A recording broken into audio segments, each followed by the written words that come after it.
Audio Jungle.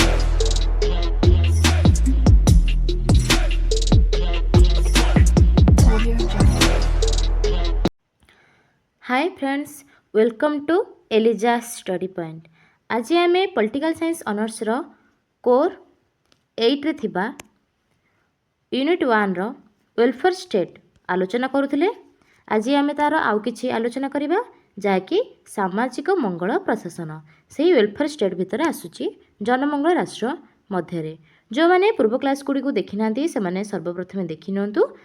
तो जो मैंने आम टेलीग्राम चैनल जॉइन होना से जॉइन हो जातु जो द्वारा आपण मैंने ये क्लास पीडीएफ नोट सबकि पाइपर।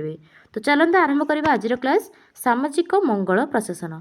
आज क्लास मेनली 2 मार्क एवं 5 मार्क अच्छी एत लंग टाइप ना तो 2 मार्क 5 मार्क इम्पोर्टाट रहिबो। तो चलते देखिए सामाजिक मंगल प्रशासन social welfare administration both Odia and English रे आलोचना करवा। समाज मंगल प्रशासन अर्थ बुझा हेले आंभ को समाज कल्याण और प्रशासन अर्थ को पृथक पृथक भाव बुझा हेब। तो समाज कल्याण एवं प्रशासन समाज कल्याण कौन प्रशासन कौन ये दुटार अर्थ आमको आगे अलग अलग भाव बुझा पड़ो। शासन एक अंग रूप से प्रशासन हूँ एक प्राचीन धारणा। मनीष समाज एक अंश सदा सर्वदा निराश्रयी एवं शक्तिहीन जनता सेवा करिआसी। तो आप लिखिए नेक्स्ट कौन अच्छी ना जो भली मानव निर्मित समाज में मनुष्यर आवश्यकता पूरण करने समाज में अपरिहार्य अटे से भली मानवीय आवश्यकता और सांविधानिक आवश्यकता और दायित्वशील परिधि मध्य को अणाଯିबा प्रशासन पर एक बाध्यतामूलक कार्य। ओके समाज कल्याणर लक्ष्य प्राप्ति प्रशासन को एक माध्यम रूप से व्यवहार कराए। तो समाजर कल्याण समाज कल्याण प्रशासन थिला। तो समाज मंगल प्रशासन सामाजिक मंगल प्रशासन। तो सामाजिक मंगल किपर हो पार तार माध्यम हूँ प्रशासन। बुझिपारे एथर एबे कौन अच्छी ना सामाजिक प्रशासन कौन पढ़िया कौन सामाजिक प्रशासन कौन समाज कल्याणर लक्ष्य उद्देश्य को पूरण करने सरकार सामाजिक नीति और कार्यक्रम प्रस्तुत करते। यह नीति गुड़िक कार्यकारी करने सामाजिक आईन प्रणयन करते एवं आर्थिक सहायता प्रदान करते। तो सेटा हूँ प्रशासन सामाजिक प्रशासन। जनमंगल सेवा प्रदान करने दिगरे प्रशासन ये समस्त कार्य को सामाजिक मंगल कार्य कहुए जमीक एनजीओ संस्था माध्यम सामाजिक प्रशासन अटे। तो सामाजिक प्रशासन क्षेत्र में किए कौन मत देते देखा रिचार्ड एम टिट मस गोटे सब नोट करेंगे। रिचार्ड एम टिट मस कौन कहते सामाजिक प्रशासन को सामाजिक सेवा गुड़िकर अध्ययन रूप से व्यापक भाव परिभाषित जार उद्देश्य परिवार और गोष्ठी संबंध में व्यक्तिर जीवनर स्थिति को सुधारी थाए। नेक्स्ट कहते डीबी डोनिसन को मत सामाजिक सेवार विकास ढांचा और अभ्यासर अध्ययन रूप को सामाजिक प्रशासन कहुए। फोड़र मतरे सामाजिक प्रशासन कल्याण व्यवस्थार अध्ययन और विशेषकर सरकार द्वारा प्रायोजित समाज सेवा को सामाजिक प्रशासन कहुए। एबे देखिबा समाज कल्याण प्रशासन कौन समाज कल्याण प्रशासन सोशल वेलफेयर एडमिनिस्ट्रेशन जेकोसी संस्थार उद्देश्य पूरण और नीतिर कार्यकारी जड़े सामाजिक कर्मी द्वारा समाज कल्याण संस्थार सहायतार समाज कल्याण कार्यक्रम गुड़ी को कार्यकारी करने निजर वृत्तिगत योग्यतार प्रयोग कर प्रक्रिया को समाज कल्याण प्रशासन कहुए। जेकोसी संस्थार उद्देश्य पूरण और नीति कार्यकारी जड़े सामाजिक कर्मी द्वारा समाज कल्याण संस्थार सहायतार समाज कल्याण कार्यगुड़ी को कार्यकारी करने निजर वृत्तिगत योग्यतार प्रयोग कर प्रयोग को समाज कल्याण प्रशासन कहुए। तो समाज प्रशासन कल्याण प्रशासन आम जड़े प्रशासनिक अधिकारी आसी था कर्मी द्वारा होता है। अधिकार उदारता समानता एवं स्वतंत्रता भली गणतांत्रिक आदर्श गुड़िक जनमंगल सहित जड़ित। तो किए कौन कहते समाज कल्याण प्रशासन रे जॉन सी केनेडी मतरे समाज कल्याण प्रशासन एमती एक प्रक्रिया जो सामाजिक नीति गुड़िक सामाजिक सेवा रूप से परिवर्तित कर दुईटी मुख्य अच्छी कौन कौन ना नीति गुड़ी को केवल सामाजिक सेवार परिवर्तन करने पूर्व अभिज्ञता भित्तिर नीति गुड़ी को संशोधन करने परामर्श देवा तार दुईटी मुख्य प्रक्रिया। आर्थर डन हम मत आर्थर डन हम कौन कहते कौन से सामाजिक संस्था द्वारा ପ୍ରତ୍ୟକ୍ଷ ଭାବରେ ସେବା ପ୍ରଦାନ କରିବା ପାଇଁ ଆବଶ୍ୟକ ସମସ୍ତ ସହାୟତା ଏବଂ ସହଯୋଗ ପ୍ରକ୍ରିୟାକୁ ପ୍ରଶାସନ କୁହାଯାଏ। କିଏ କହିଛନ୍ତି? ଆର୍ଥର ଡନହମଙ୍କ ମତରେ। ତାପରେ ହରେଲ ଟେରକରଙ୍କ ମତରେ ସମାଜ କଲ୍ୟାଣ ପ୍ରଶାସନ ବ୍ୟକ୍ତିମାନଙ୍କ ସହିତ ମିଳିମିଶି କାମ କରିବା ଏକ ବିଶେଷ ପ୍ରକ୍ରିୟା ଅଟେ, ଯେଉଁଥିରେ ସେ ନିଜର ସମ୍ପୂର୍ଣ୍ଣ ଆବଶ୍ୟକତା କ୍ଷମତାକୁ ଆହୁରି କ୍ଷମତାଶାଳୀ କରେ, ଉପସ୍ଥିତ ସମସ୍ତ ସମ୍ବଳକୁ ଏକତ୍ରିତ କରେ ଏବଂ ସମୁଦାୟ ଗୋଷ୍ଠୀର ଆବଶ୍ୟକତା ଅନୁସାରେ ଆବଶ୍ୟକତା ସେବା ପ୍ରଦାନ କରେ। ତ ସମାଜ କଲ୍ୟାଣର ମୁଖ୍ୟ ବୈଶିଷ୍ଟ୍ୟ ଗୁଡ଼ିକ କ'ଣ କ'ଣ? 4ଟି ମୁଖ୍ୟ ବୈଶିଷ୍ଟ୍ୟ ଅଛି। କ'ଣ କ'ଣ? ନା ପ୍ରଶାସନ ଏକ ନିରନ୍ତର ଓ ଗତିଶୀଳ ପ୍ରକ୍ରିୟା ଅଟେ। କେତେକ ନିର୍ଦ୍ଦିଷ୍ଟ ଲକ୍ଷ୍ୟ ଉଦ୍ଦେଶ୍ୟ ପୂରଣ ପାଇଁ ପ୍ରକ୍ରିୟାକୁ ନିରନ୍ତର ଚାଲୁ କରାଯାଇଥାଏ। ଏକ ସାମାନ୍ୟ ଲକ୍ଷ୍ୟ ପ୍ରାପ୍ତି ପାଇଁ ମାନବ ସମ୍ବଳ ଓ ବସ୍ତୁଗତ ସମ୍ବଳର ଉପଯୁକ୍ତ ବ୍ୟବହାର, ଯୋଜନା, ସଂଗଠନ ଓ ନେତୃତ୍ୱ ମଧ୍ୟରେ ଉପଯୁକ୍ତ ସମନ୍ୱୟ ଓ ସହଯୋଗ। ତ ଯୋଜନା ଅଛି, ସଂଗଠନ ଅଛି, ସେମାନଙ୍କ ମଧ୍ୟରେ ଉପଯୁକ୍ତ ସହଯୋଗ ରଖିବା, ସମନ୍ୱୟ ରଖିବା, ଏହା ହେଉଛି ସମାଜ କଲ୍ୟାଣର ମୁଖ୍ୟ ବୈଶିଷ୍ଟ୍ୟ। ନେକ୍ସଟ, ସମାଜ କଲ୍ୟାଣର ବିଭିନ୍ନ ଦିଗ। ବିଭିନ୍ନ ଦିଗ କ'ଣ କ'ଣ? ଏଇଟା 2 ମାର୍କରେ ଆସିପାରିବ।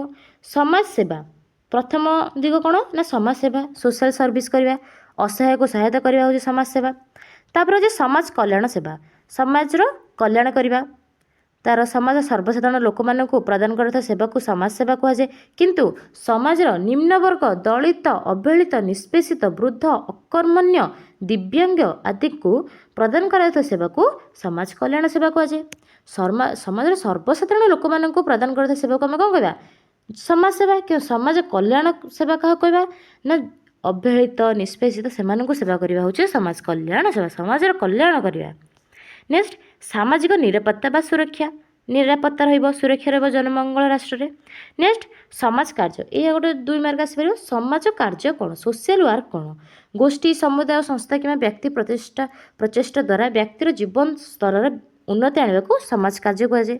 ନିହାତି ଭାବରେ ବ୍ୟକ୍ତିର, ଗୋଷ୍ଠୀର ଏମାନଙ୍କର ଉନ୍ନତି କାର୍ଯ୍ୟ କରିବା ହେଉଛି ସମାଜ କାର୍ଯ୍ୟ, ସମାଜର ହିତ କରିବା। ନେକ୍ସଟ, ସମାଜ କଲ୍ୟାଣ କ'ଣ? ସମାଜ କଲ୍ୟାଣ ସମାଜ ସେବା ଓ ସଂସ୍ଥାମାନଙ୍କର ଏକ ସଂଗଠିତ ପ୍ରଣାଳୀ ଅଟେ। ଏହା ମାନବ ଜୀବନକୁ ଏକ ସନ୍ତୋଷଜନକ ସ୍ତରରେ ପହଞ୍ଚାଇବା ପାଇଁ ବ୍ୟକ୍ତି ଓ ସମୂହ ଦ୍ୱାରା ଏକ ପ୍ରଚେଷ୍ଟା। ତ ଏହି ସମାଜ କଲ୍ୟାଣ ଦିଗରେ ତାର 2ଟି ବୈଶିଷ୍ଟ୍ୟ ଅଛି। ସେ କିଏ କହିଥିଲେ? ନା ୱେନେ ଭାସି। ୱେନେ ଭାସିଙ୍କ ମତରେ ସମାଜ କଲ୍ୟାଣର 2ଟି ମୁଖ୍ୟ ବୈଶିଷ୍ଟ୍ୟ ଅଛି। କ'ଣ କ'ଣ? ନା ପରିବାରକୁ ମୂଳ ସାମାଜିକ ସଂସ୍ଥା ରୂପରେ କଲ୍ୟାଣକାରୀ ଉପାୟର ଉପଯୋଗ ଦ୍ୱାରା ବ୍ୟକ୍ତିକୁ ସମର୍ଥ ଓ ସଶକ୍ତ କରାଯିବା ନିମନ୍ତେ ଆବଶ୍ୟକତାକୁ ପୂରଣ କରିବା।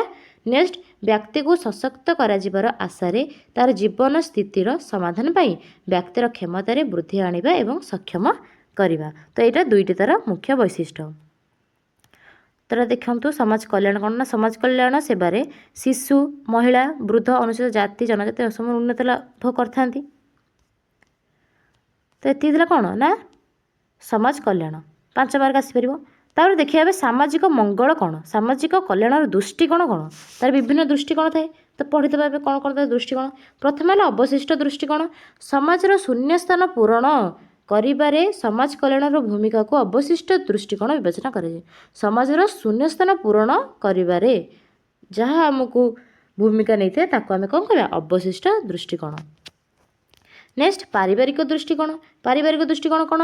ନା ଏହି ଦୃଷ୍ଟିକୋଣ ଅନୁସାରେ ସାମାଜିକ କଲ୍ୟାଣର ପରିବାରର ଭୂମିକା ଉପରେ ଗୁରୁତ୍ୱ ଦିଆଯାଏ। ତ ପରିବାରର ଭୂମିକା ଗୁରୁତ୍ୱ ଦିଆଯାଇଥାଏ, ତାକୁ ଆମେ କ'ଣ କହିବା? ପାରିବାରିକ ଦୃଷ୍ଟିକୋଣ। ନେକ୍ସଟ ହେଲା ସଂସ୍ଥାଗତ ବା ଆନୁଷ୍ଠାନିକ ଦୃଷ୍ଟିକୋଣ।